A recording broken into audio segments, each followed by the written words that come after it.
That's all we need to talk about because that influence goes forward. And that is where LEADJITSU comes in, right? So many people are like, what is LEADJITSU, right? I've never even heard of this.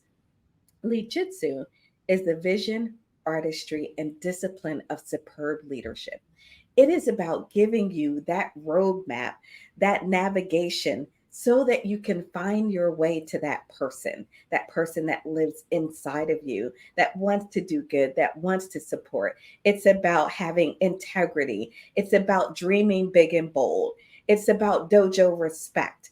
It's about perseverance. It's about humility, right? So at the LEADJITSU Dream to Lead conference, we're going to be introducing some of those principles of LEADJITSU. And oh, by the way, we just so happen to have a book coming out by the same name, LEADJITSU Dream to Lead, because we want to talk about not only what does it look like for the individual leader, but what does it look like to transform an entire organization using the LEADJITSU principles. So I'm super excited about all of that.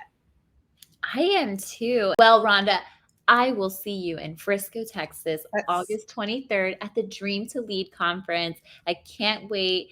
And I hope to see everyone else there too. absolutely can't wait, Raven.